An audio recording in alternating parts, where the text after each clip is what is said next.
they're following up relentlessly. And even though follow-up is critical, it's coming as an act of desperation. So the first thing is make sure you've got an abundant and healthy pipeline. First takeaway. The gold is in the follow-up, as we always say. When do you know is the right time to let a deal go if you're not getting responses? You can use a tactic known as the takeaway, right? I don't want a deal stuck in my pipeline gathering dust. Pipeline looking good doesn't pay the bills. In this episode, you're going to learn how to win back clients that ghost you. Well, this is a very topical one, right? So let's break it down first. Define, what do you mean by ghosting? So ghosting is you've had a conversation. It could be any stage of the sales process, right? You've had a meeting with them. They've shown some sort of interest and intent. They've agreed to some form of next steps. You followed up, nothing, right? Email, text, phone, they are literally ghosting you. So then what's your sort of framework to revive these type of deals without looking like a desperate stalker? Yeah, so this is, I suppose, tactic 0 or maybe stage 0. I always like to go back before. You've got to make sure you've got a healthy pipeline, right? Because where a lot of sellers will go wrong, they don't have much in their pipe. And so the ones that they do have in their pipe, they're following up relentlessly. And even though follow-up is critical, but it's coming as an act of desperation. It's not coming from a mindset of abundance, right? Because they haven't got a lot in their pipeline. So they're having to pour a lot of energy into opportunities really early, or it could be even ones at a later stage because they don't want to lose it, yeah? And so when you act with that mindset, it's just the law of attraction kicks in, yeah? So it actually works in the opposite. So the first thing is make sure you've got an abundant and healthy pipeline. First takeaway. Second takeaway, if you've got that and you've had a deal and it's progressed to a certain point and they've agreed to certain actions, and then for some reason you've lost that momentum and the velocity starts to slow down, you've got to go back, not with a follow-up. This is the other key takeaway. Stop following up with the term follow-up. Fucking delete that from any communications, yeah? Delete, I'm following up on, right?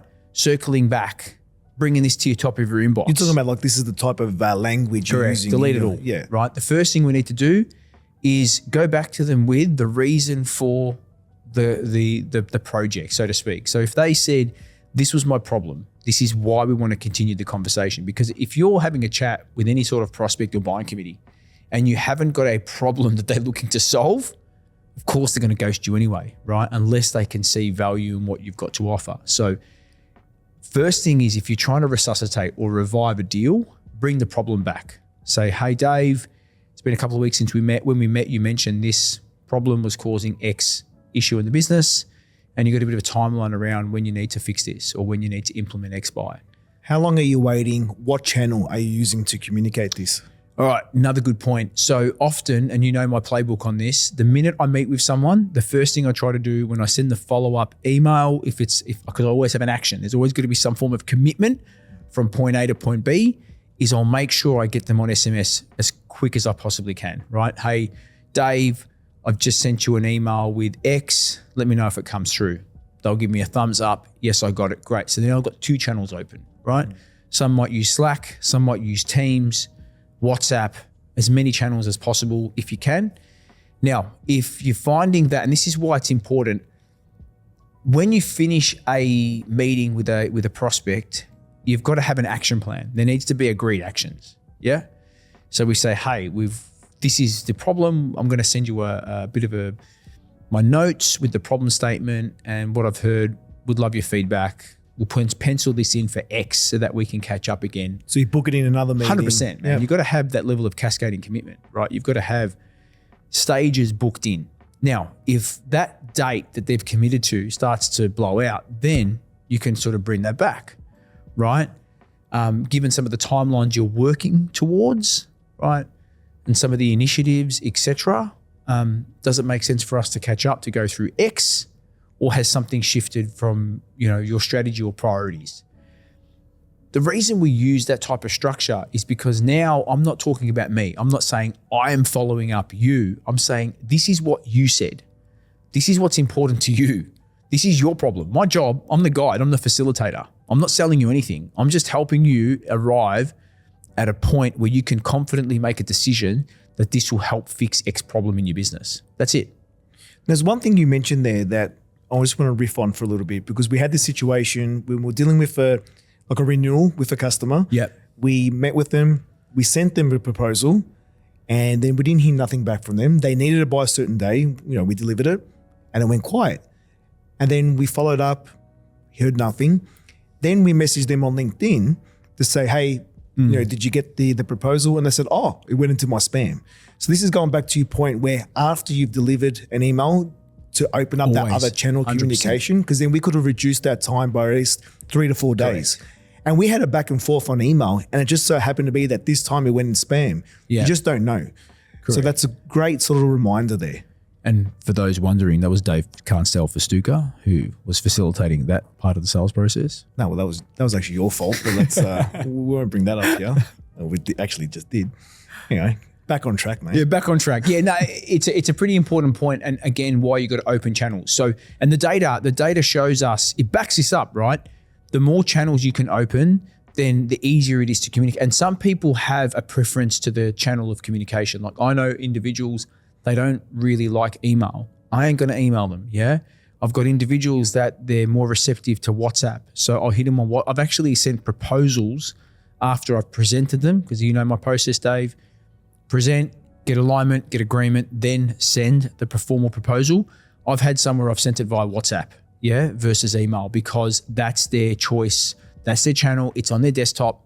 They pull it, they edit it, they send it back, yeah? Now, when do you let go?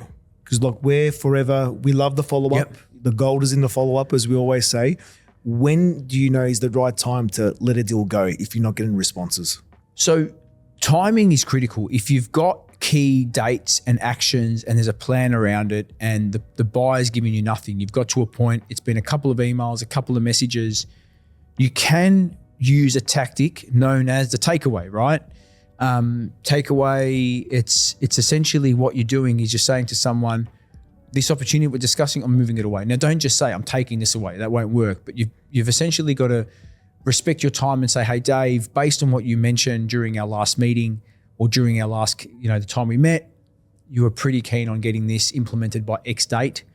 Given the schedule that I'm working towards, I left some time open to help you, but I've got other commitments that I now need to work on. I'm going to have to pass on this opportunity. If something changes, let me know.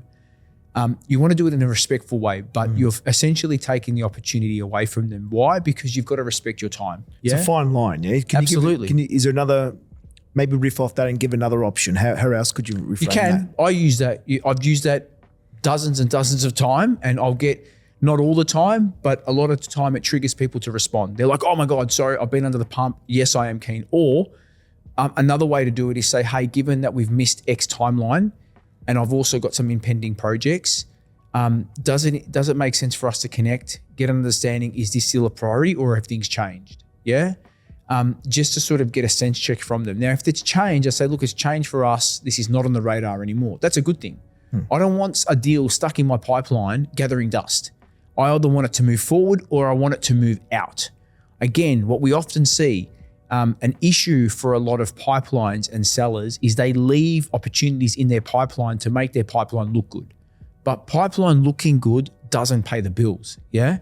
So you want to get those deals out of the pipeline as quickly as you can if they're not going to progress. Put them into your nurturing pipeline.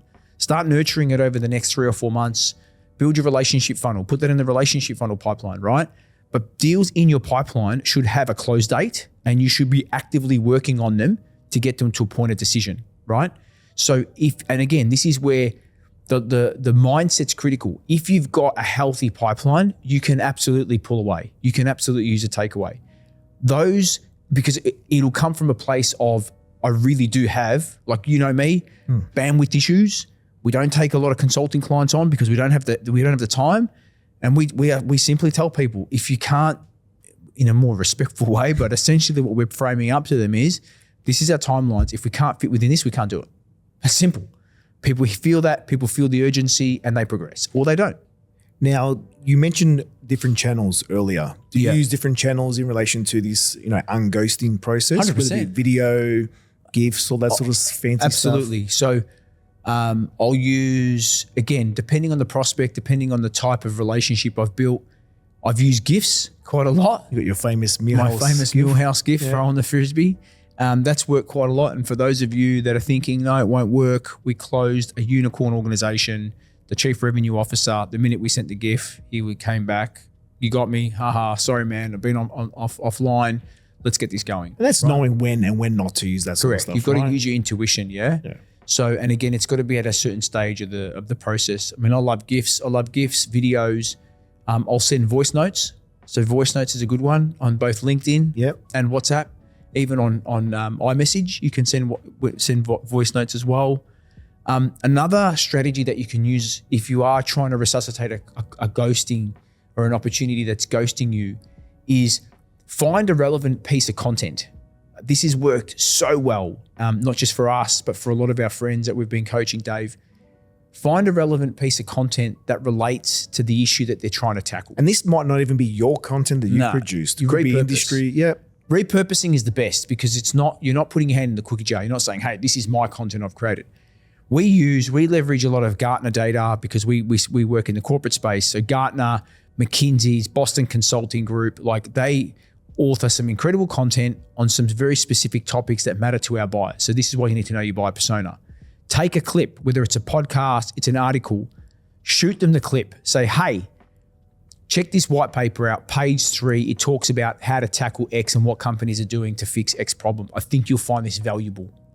That's it. No CTA, no call to action, right? Shoot it across, LinkedIn, whichever, right? That's one strategy. And what will happen is the law of reciprocity. We love Dr. Cialdini, right? Law of reciprocity kicks in. They'll feel like this is great. You've given me some value. I feel obligated to come back to you. Yeah. So that's another strategy that you can use to resuscitate an old deal or a deal that's starting to lose momentum is leverage a piece of content, put it into one of the communication channels that you're using to try to stimulate them to respond, right? Because that's what we want. We want some form of response.